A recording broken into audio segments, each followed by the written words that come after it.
دەستپێشی ئەو فیستیڤالە دەخەیە گۆستانی بێدەنجی بوو بۆ ئەو شەهیدانی خوێنیان بەخشی تا کوردستانێکی تێدا بێتە ئاراوە لە سای ئاشتی و ئارامیدا پێکەوە ژیان و سەدان فیستیڤالی ئازادی لەو زۆرە لەخۆ بگرێ. پاشان وتاری سەرۆکایەتی ئەنجومەنی وەزیران لەلایەن بەڕێز دکتۆر کاوە محمود نوێنەری بەڕێز سەرۆکی حکوومەتی هەرێمی کوردستان پێشکەش کرا وێرای دڵخۆشی بە گەورەی فیستیڤالەکە و ئاپۆری جەماوەری بەڵێنیدا حکوومەتی هەرێم پاڵپشتی هەموو ئەو کار و چالاکیانە بێ کە لەو زۆرە لە شار و شارستکان ئەنجام دەدرێن. بەرام ئەحمەد حەمەڕەشید قایمقامی ڕوانیە لە وتەیەکیدا ئەو فیستیڤاڵی بە شانازیەکی زۆر گەورە باس کرد بۆ خەڵکێک کە ڕەمزی ڕاپەڕین و دەواازەی ڕاپەڕین بوون. یەکەم چالاشی تیپەکانی سالاشکی تیپی هونەری شمشاری ڕانیە بوو کە هونەرمەندی میلی فەتاحی سەوزەواری با هاوکاری هونەرمەندە مۆسیقیەکانی ئامادەبوانی خستە زۆر شخرۆشەوە.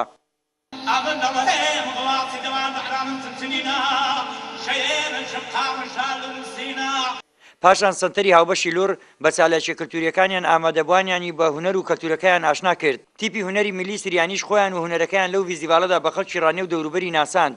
گروپ و یانە و سیاچەمانەی هەورامان و هەڵپەرچەی میلی و خاڵۆی سەرچۆپی کسان و کوڕانی ئامادەبووی هەڵساندە سەر پێ و تا کۆتایی چالەشەکەیان هەڵپەڕین و چەپڵە ڕێزان بوو.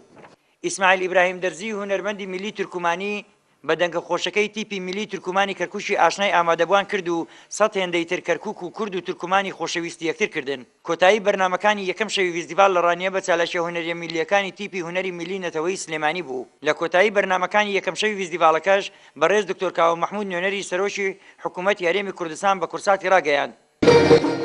ئێمە دڵخۆشین بە ئەنجامدانی ئەم فستیڤاڵە. ئەو ئامادەبوونەی کە دەیبینی حەزەکەم کامێرەکەت کە ئەو خەڵکەکە ئامادە بووە بیخەیتە ڕوو کە چۆن حەزەکەن گوێ لە مۆسیقا بگرن، لە گۆرانی بگرن، لە هونەر بگرن.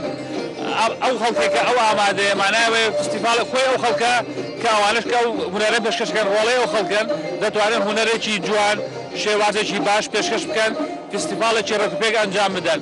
هەرچی ئێمە لە حکوومەتی هەرێمی کوردستان پشتگیری ئەم جۆرە چالاکیانە بکەین و نەک تەنها یەک چالاشی بێ بەڵکو چالاشی تری بەدوایەوە بێ لە بواری جۆرا لە بواری مۆسیقا، لە بواری شانۆ، لە بواری چیرۆک، لە بواری هونەر، لە بوارەکانی، لە بواری وەرزش، لە بواری لاوان. دڵخۆشی خەڵک و هێمن بەڕێوەچوونی فیستیڤالەکەش ڕۆڵی ئاسایش و پۆلیسی هاتوچۆی دەردەخست. ئەحمەد سەپان، کەناڵی کورسات، ڕانیە. ژلایەکی دنڤە بەڕێوەچوونە فیستیڤاڵە کەلتوریên جودا لە ڕانیە بووە جێ دڵخۆشیە مێهڤان و هونەرمەندێن دەڤەرێن جودایان کوردستانی و هەڤیدار بوون کۆ فیستیڤالێن بەبێ ئاوایی هەردەم بەردەوام بن.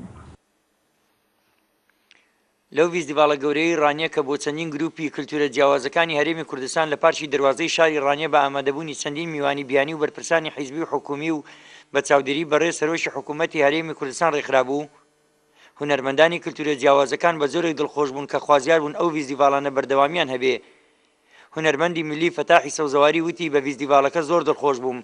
ئەوەی زیاتر دڵخۆشیکردم کۆکردنەوەی کللتورە جیاوازەکان بوو. بەڕاستی ئەو فیستیڤالە زۆر خۆش بوو کە بەوەندەی دڵخۆش بووم کە ئەو فیستیڤالە و ئەو خەڵکە بەخڕۆش و زۆش هەمووی هاتبوو ئێرەکانە و دیسان لەوەی سەرسوورمانتر ئەوە بوو ئاوام دەکرد ئەو لام عەرەب بوو، ئاوام دەکرد ئەو لام تورکمان بوو، ئاوام دەکرد ئەو لام یەزیدی بوو، ئاوام دەکرد ئەو لام دیان بوو. یعنی بەڕاستی شتێکی زۆر خۆش بوو.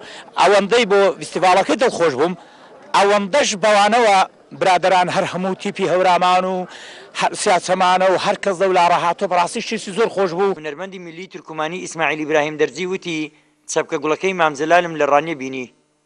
تۆ پەشیمانی لەو هاتنەت؟ بەڕاستی زۆر پێم خۆش بوو. خۆم و جەماعەتەکەم فڕقەکەم زۆرمە پێمان خۆش بوو ئەم فستیڤالە ماشەڵڵا. یعنی ئەم خەڵکیرانیان بینی یعنی بەڕاستی بێ یعنی خەریک بگرین. حەزت دەکرد زووتر یعنی زۆر حەزم لێبوو خۆزگایە بۆ مانگی دوور بدایە. یعنی ئەم فستیڤالە خۆزگە مانگێ بووایە.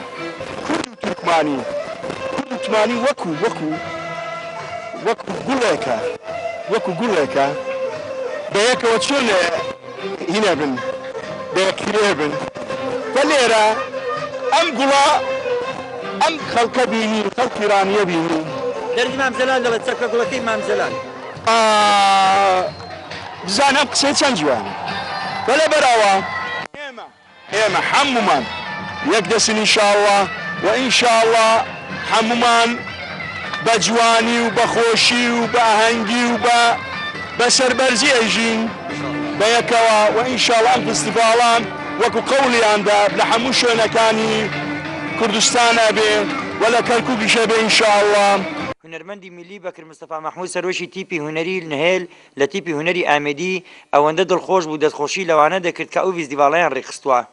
ئەم gelek دڵخۆشین بۆ ئامادەبوونە بێ فیستیڤالە ڕاستی ئەم دەستخۆشیە لە وان کەسەکەین کوێرە بێ بێ فیستیڤالە ڕێخستی هیویدارین کو نمونێت وان زێدەتر هەبن هیویداریش حکمەتەومە کۆتەتر چۆبێ خۆ بدەنە کەلتور و فلکلۆرە کوردی هەشتا کەلتور و فلکلۆرە کوردی دەستکە ناوجیهانە هونەریدا هەر نبێت ئەس بێبێژم و ئەس نزانم سەبارەت دڵخۆشکردنە خۆت ئەویکە دەبێ ئاهەنگێدا بێ فیستیڤالە وسا ڕێکوپێکدا نزانم دێ چا وەس بکەمەوە نەک ئەس بنێ بەلکو هەموو برادەرێت گەلمندا و هەواڵت گەلمندا ئەس زۆر زۆر دڵخۆشم و گەنجێکی شاری ڕانێش پێیوا بوو کەش و هەوای ئەو فیستیڤاڵانە لە سای ئارامی و ئازادی و دەستکەوتەکانی حکوومەتی هەرێمی کوردستانن.